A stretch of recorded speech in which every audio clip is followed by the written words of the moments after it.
Shalom and welcome to Jerusalem Studio.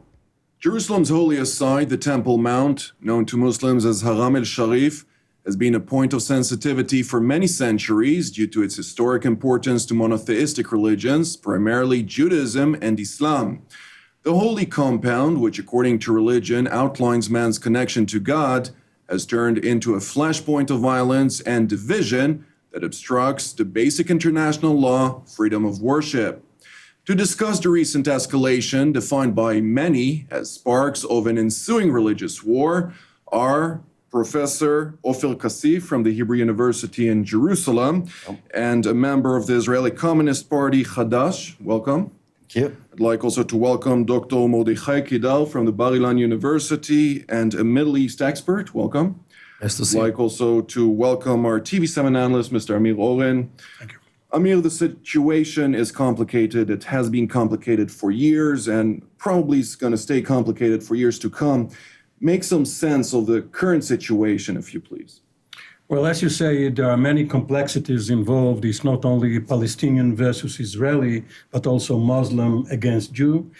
The artificial lines separating the various entities, first of all, within Jerusalem, Western or Israeli Jerusalem, East Jerusalem, which used to be under Jordanian rule. Now there are 300,000 Palestinians living in it, various municipalities contending along with the Jordanians who have some hand in the religious administration of Temple Mount. And one should not forget that the West Bank of the Jordan River is adjacent to Jerusalem, and one cannot separate what is happening in Jerusalem from what is happening in the other occupied territories of the West Bank. And one should understand that this particular month, the first month of the Jewish calendar, Tishrei, has at least 10 religious days in which Jews go to Temple Mount, or at least want to pray. Mordechai here is much more of an expert. And some of these dates coincided with religious dates that the Muslims have in their calendar. It was very explosive. And every year during this period, there are clashes. Last year, they weren't so apparent because the focus was on Gaza. It was in the aftermath of what took place in Gaza over the summer. But this year, all eyes are in Jerusalem. Dr. Kedar, try to make this simplified for our viewers. What is the problem with maintaining the freedom of worship as specified in the peace agreement between Jordan and Israel in Article 9, subsection 3, where both parties will uphold the freedom of worship for all religions? Why is this dynamic or this declaration back in the 90s not actually put into effect today? Well, while I highly agree with Amir, as usual, here I think that we have to take it one step more, which he usually doesn't dare to do. We are now facing a jihad against Judaism and against Jews. And the jihad has all kinds of faces and manifestations. It could be throwing of stones, it could be throwing of Molotov cocktails, it could be shooting, it could be BDS even, the boycott on Israel.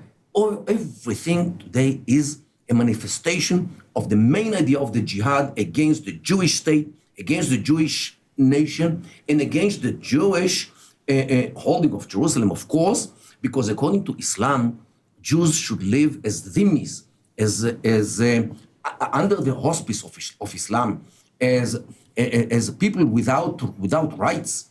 And this is the maximum which Jews can expect according to the Sharia. Here, Jews come and have a state and tell Muslims what to do and what not to do. This is against the rules of religion. It is a challenge on Islam because Islam came to the world to replace Judaism. Because Islam, according to its own view, is din al-haq, means religion of truth, while Judaism and Christianity, by the way, are din al-batil, means religion of void. And what happens these days, for 40 years, 60, 70, 100 years already, Jews are coming back to their life, but coming back to their land, coming back to their sovereignty. And this poses a threat on the mere existence of Islam, and because the whole raison d'etre of Islam is to replace Judaism. And Jerusalem is the pinnacle of the whole thing, because from Jerusalem, Judaism comes back to life. And this is why the Temple Mount, especially, is a thorn in the Muslims' eyes, because this is exactly what exemplifies or materializes the return of the Judaism into life. And this is, and this requires jihad. And what we see today, not today, for hundreds of years. We saw it in 1948, in 1920, 21, all the massacres against Jews in Hebron, in Jerusalem, in Tzfat, wherever there was, in 1929, 36 to 39, the massacres of 1948, the people from Gush Etzion who fell captive and was slaughtered by the Jordanians, and in Ma'ale Akrabim, in all the Ma'alot, the children of Ma'alot, and all the massacres which were here are around one thing, one word, which exemplifies the whole thing: jihad against the Jews and against the Jewish entity which came up in this country. Everything else is commentary. I'd like those who detach themselves from religion do not see it. I would They like do to not come want back see now it. to the focus, which is the Temple Mount. Of course, we hear here very strong words about jihad, about religious war, which is jihad in Arabic. Professor Kassif, when it comes to the current reality within the constellation of Jerusalem, of the Temple Mount, or Haram al-Sharif for the Muslims, is this reality solvable in any way? And what is actually the core problem of the religious aspect to this point, which both, on the one hand, Jordan specifies, and other Muslim leaders of various states, also Mahmoud Abbas from the Palestinian Authority. What is this issue here, actually? First of all, I think I totally reject what the prior speaker said. This is not a conflict about religion. It has religious components, that's for sure. But it's not a religious conflict as such. This is a national conflict. This is a conflict about sovereignty. This is a conflict that the components, the religious versus the national, secular components of each side, there is a changing balance. There might be one day that the religious components get stronger, and then on the day after it gets weaker. So, but basically, historically too, I mean, Professor Kedar before said that he mentioned few massacres that indeed occurred. He just forgot to talk about the massacres the Jews made against the Arabs and against the Palestinians, and some other crimes that they committed since the end of the 19th century and onwards. But this was not about religion. Again, now I hold here an ad that was published in 22nd of September 1967. This was published in a Israeli newspaper in Hebrew, signed mostly by Jews. And if I may, I just very, very rapidly would like to quote. And this ad said as follows: "Our right to defend ourselves from annihilation doesn't give us the right to oppress others. Occupation leads to foreign rule. Foreign rule leads to resistance. Resistance leads to oppression. Oppression leads to terrorism and counter-terrorism. The victims of terrorism are usually the innocent. Holding on to the occupied territories will make us a nation of murderers and those who are being murdered. Let's leave the occupied territories now." End quote. This was published 3 months after the occupation of 1967. The core of the current conflict is not about religion. Indeed, there are some jihadists in both sides, by the way. There is a Jewish jihad too, and it gets stronger. Those who burned the family of the Wabshe in Duma and were not arrested until now, because who wants to find murderers of Palestinians? This is a part of a Jewish jihad. Nonetheless, But the combination is nationalism with Professor religion. Kassif, when we're talking about the current situation in which the flashpoint of the situation is indeed the Temple Mount, we need to try and realize where those actually, or pinpoint where those escalations actually come from, and this comes to you, Mr. Oren, try and make this a little bit more sensible to us. Well, of course, Israel found itself in 1967 as the custodian of the holy places, which it didn't want to do for the preceding 19 years. In 1948-49, Israel had within it the power to take over Jerusalem as a whole without any secret agreement with the Jordanian Hashemite King Abdallah. Ben-Gurion chose not to do it because he understood that what will emanate will be the hostility of the entire Arab and Muslim world or worlds against Israel.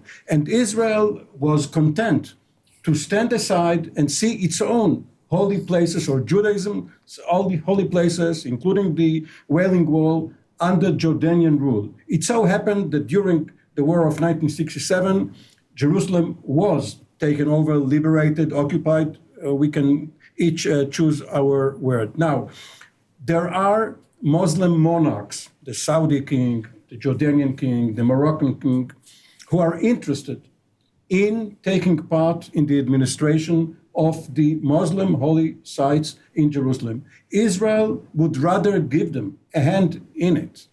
And there has been a sort of a status quo for many years. By the way, as far back as 1969, a Christian, a foreigner, tried to burn Haram al-Sharif. He was a deranged Australian, and it wasn't considered an attack by Israel. But Israel was lax in keeping vigil over the holy places, and in 1984 foiled, at the last moment, a plot by Jewish terrorists to blow up the mount. So it's always a tinderbox. For Israel, it makes sense to let others keep an eye on Temple Mount. Jordan, other Muslim entities, and as long as it is under its custody, there have been regular hours, regular times where sometimes Muslims come to pray, sometimes Jews come to pray. Just imagine what would have happened if in Mecca, the Kaaba would also have been Jewish or Christian along with Muslim. This is what is happening in Jerusalem. Because according to the Quran, Prophet Muhammad flew to heaven from this very place. Wrong. It's going to the exegesis. Okay. The Quran doesn't mention Jerusalem. Okay, then Learn the Quran before you talk about the Quran. No, what I mean is that the followers, that Muslim worshippers believe it doesn't. Well, they can believe that your house belongs to them as well. So what? No, but I'm not trying to argue this point. What I'm saying is that it so happens, yes, Jews were there first. Judaism was there first. Right. Because of Totally that, irrelevant. of course it's totally irrelevant, but for the followers, Try to convince them that it's But for- really irrelevant. religious You're the one who wants to religious argue is about not about rationalism. It's we don't have to argue it rationally or even historically. It so happens that both religions along with Christianity share this place, and one must walk there very delicately.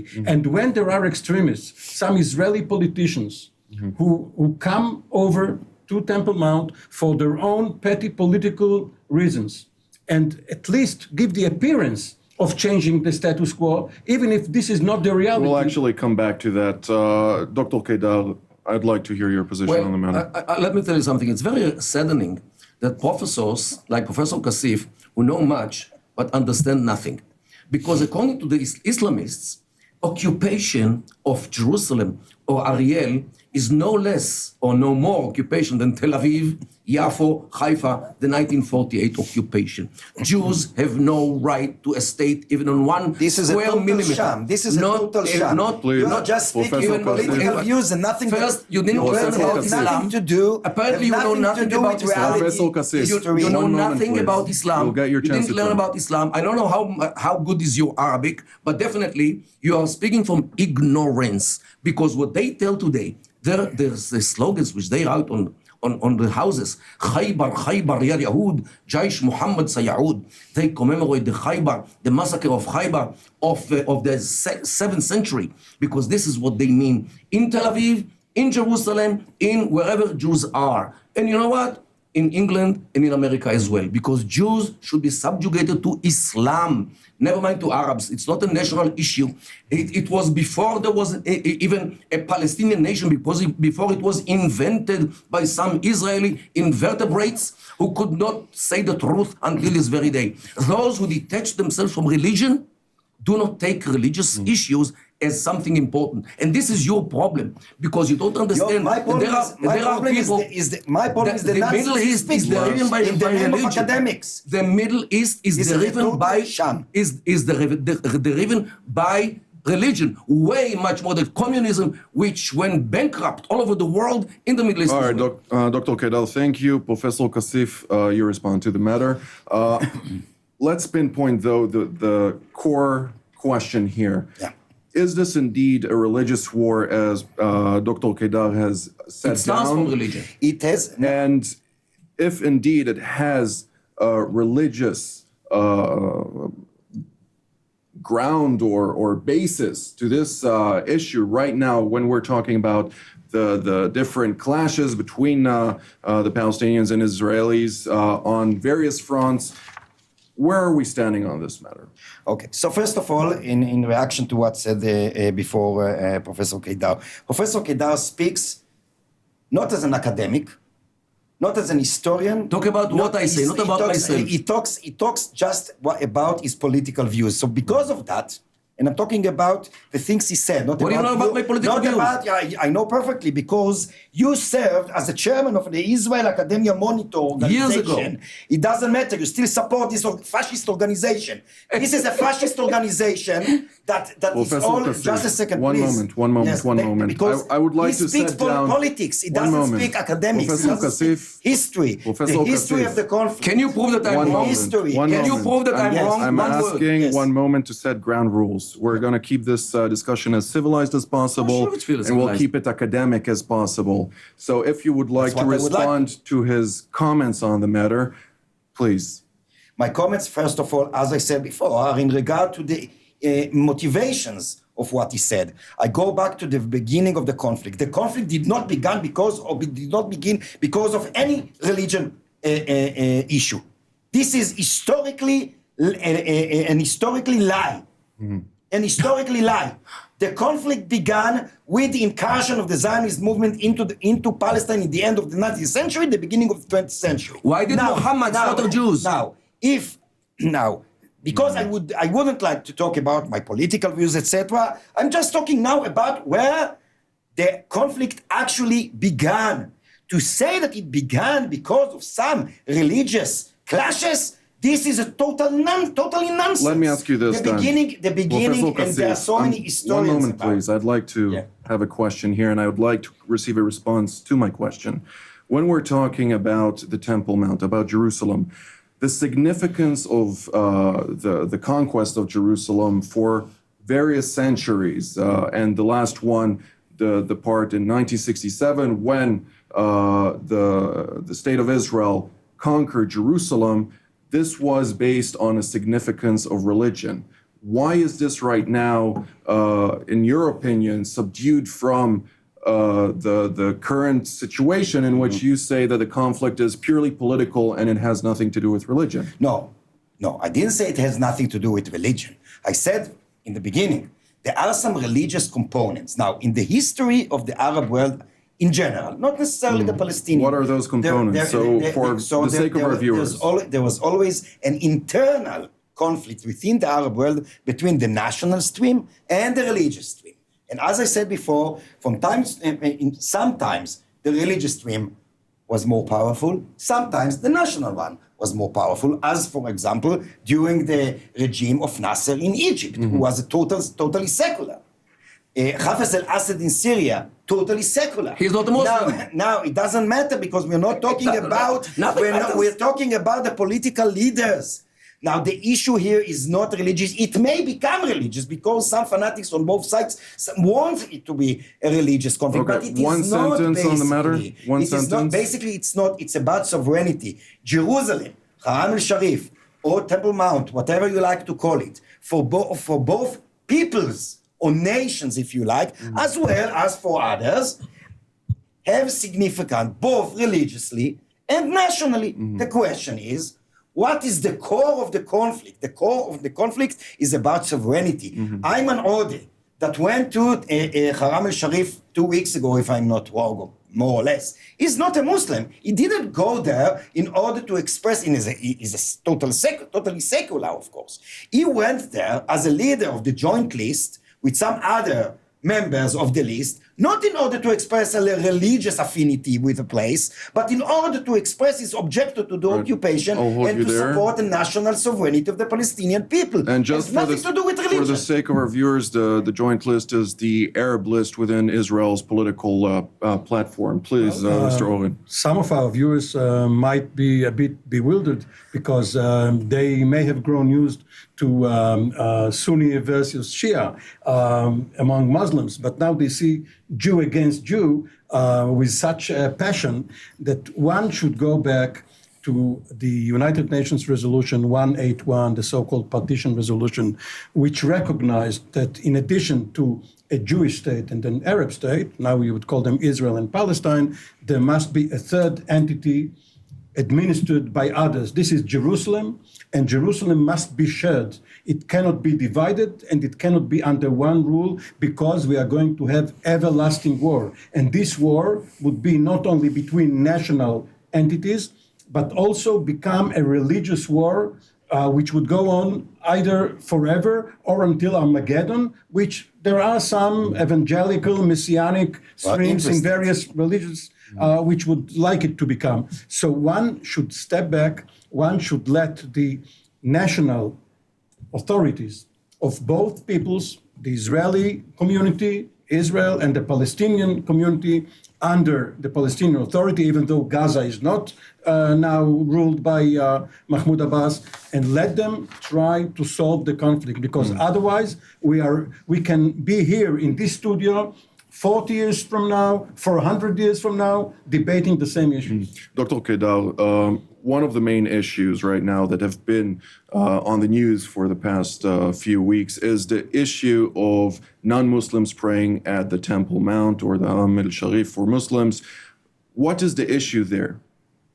Because Muslims think that if Jews pray on Temple Mount, it means that Judaism comes back to life after it was cancelled by Islam, which came to the world to replace Judaism and Christianity, by the way. This is why they cannot fathom. Is it more about Judaism coming back to life rather than sovereignty, as Let me tell you, Professor Hassif said down? There are people who try to whitewash this religious issue.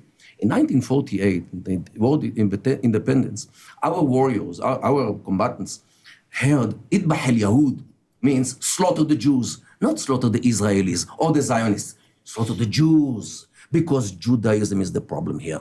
Because they cannot take it that Jews come back to the land, that they come back to the city. They might build again the temple, and thus Judaism will come back to life. What will be with Islam? Because Islam, the whole raison d'etre of Islam is to replace Judaism and to cancel it and to make it void. And this is the core issue.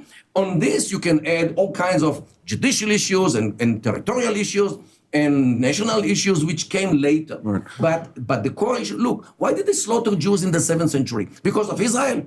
There was no Israel in the 7th century. Why Muhammad slaughtered himself, 800 Jews in one day? Why did they slaughter Jews in Morocco in the 12th century? All this because of Israel. Wake up! All right. But Professor, the state of Israel decided that Jewish is also a nationality. It Who is said this?